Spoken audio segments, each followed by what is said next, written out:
mini ASMR video today. We're going to be talking about some Christmas facts. We are getting in the spirit of the season. The day I'm recording this is December 17th.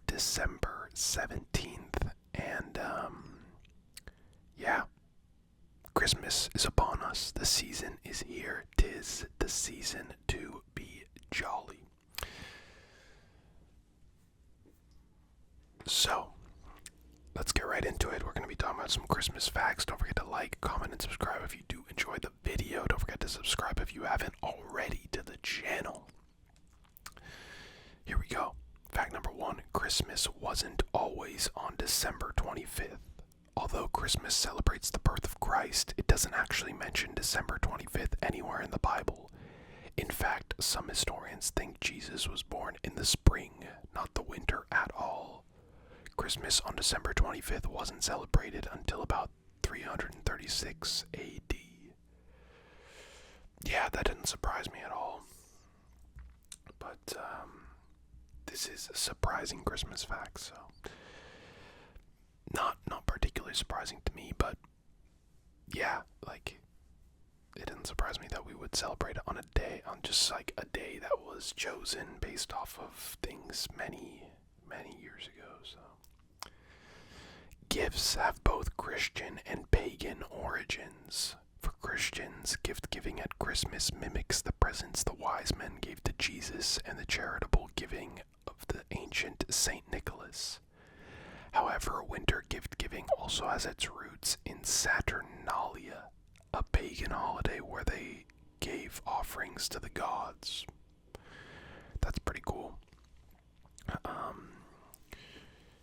Yeah, I guess, like, Christmas is sort of this thing that's, I mean, even though it is sort of, like, originally a religious holiday, it's, yeah, there's so many people that celebrate it that aren't religious, and then it's like a little bit of a cultural thing too. So it's cool that it's involved with another sort of religion though. Evergreens are an ancient tradition. The iconic Christmas tree has a lot of roots. Forgive the pun. Ancient Egyptians used to mark the winter solstice by decorating their homes with green palms, while the Romans celebrated Saturnalia with evergreen boughs. These green plants signified that spring would return with new life. The first Christmas trees as we know them today started in Germany in the 16th century. I mean, it's crazy. It's almost impossible to imagine Christmas without, like, those trees, you know? It's such like a... To me, at least, it's such like a defining part of sort of that Christmas look and vibe and feel.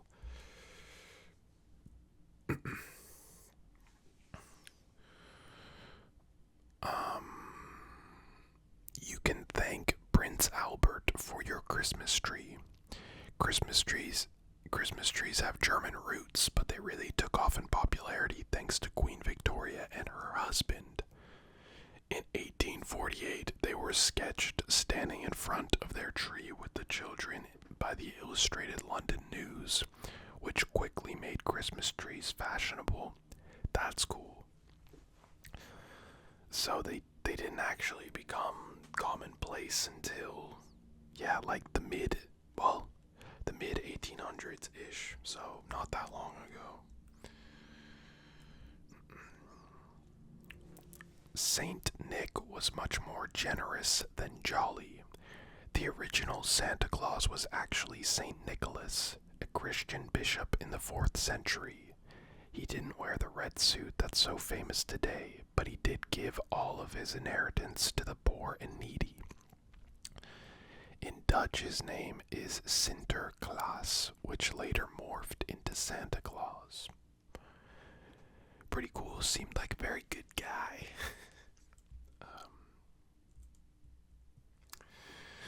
Coca-Cola played a part in Santa's image. Santa wasn't always the jolly man in red. Older depictions of Santa from the 1900s depicted him more sternly, and there wasn't a standardized look for his appearance. The classic image of a happy and plump Santa that we all know today came in part from Coca-Cola ads drawn in 1931. That is cool. So before the 30s, maybe even the 40s, there wasn't like there wasn't a universal look to Santa. I think even now, like, there's slight changes, but generally, it's like this happy, jolly guy that's, plump, as they say. Okay. Number 7. Hanging stockings started by accident. The historic St. Nicholas heard about the plight of the local man who did not have enough dowry money to marry off his 3 daughters. The generous St. Nick tossed some money down the chimney that landed in the ladies' stockings that were drying by the fire. There you go. I was actually wondering about that the other day, like how they started. It's pretty interesting. Number 8. Rudolph was a marketing ploy. The beloved reindeer was created by a copywriter for the Montgomery Ward department store in 1939. He wrote Rudolph into a children's story that could be given out to promote the store. It was a huge hit, with more than 2.4 million copies distributed in its first year. In 1949, Gene Autry recorded the famous song Rudolph the Red-Nosed Reindeer, and in 1964, the movie featuring the Island of Misfit Toys. Yeah, it's kind of crazy. A lot of this stuff is so just commonplace in society now. You kind of forget that at some point, like, someone would have had to create these things. So, alright. Fact number 9. The 8 tiny reindeer have had lots of names.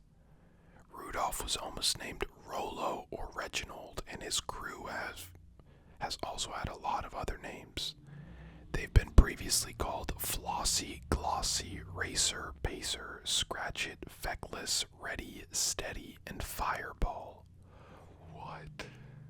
That is insane. Like, those are some weird... I mean, Dasher, Dancer, Prancer, Vixen, Comet, Cupid, Donner, and Blitzen. I mean, they're weird, but, like, these, like, Fireball or, like, Ready and Steady, that's kind of goofy, but... Alright, number 10. Christmas wreaths are religious symbols. The custom of bringing evergreens into the home began in the 16th century among Northern and Eastern Europeans, primarily Germans, as a means of cleaning up the Christmas tree and making it more uniform. Instead of throwing out cut-off greens, people wove the excess into wreaths. However, the religious significance is that the circular shape and evergreen material of the wreath represent eternal life. Yeah, that one's quite interesting.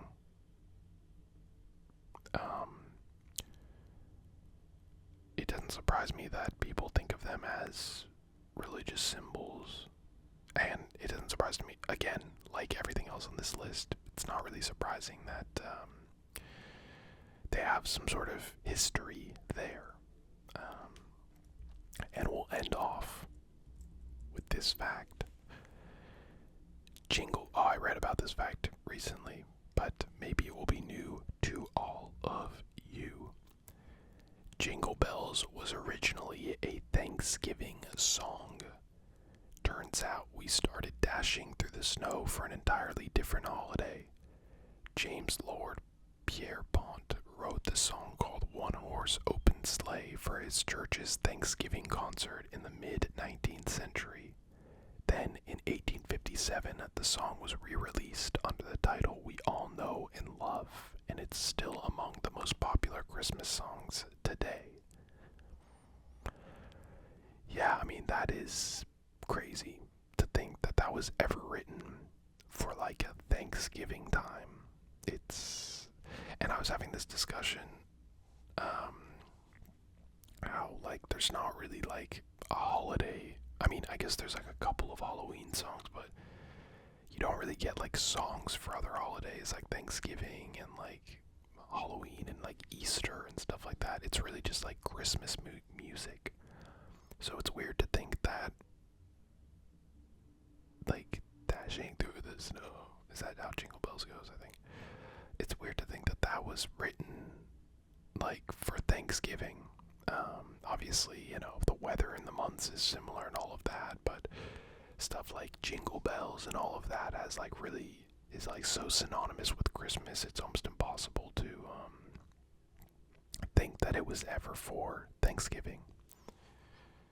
And finally, we'll do one more because I already knew that one. Astronauts broadcast Jingle Bells from space.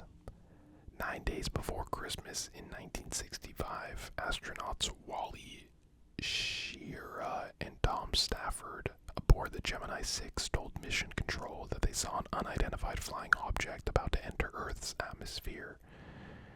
Traveling in the polar orbit from north to south, just as things got tense, they interrupted the broadcast with Jingle Bells as Wally played a small harmonica accompanied by Tom shaking a handful of small sleigh bells. Yeah, I mean, so is it a joke or like a prank? I guess so. Yeah, that's funny. That's a good little troll. Anyways, that's gonna be it for Christmas facts. I do wish you all a nice holiday season, whether that's celebrating Christmas or any other holiday that you celebrate. And yeah, enjoy time with the family, time to relax before the new year kicks in. And yeah, if you did like this video, don't forget to like the video. Don't forget to comment down below saying if you did like it, what other videos you want to see, and maybe how you're celebrating this holiday season. And yeah, obviously don't forget to subscribe if you did enjoy the video. I will catch you guys next time. Peace.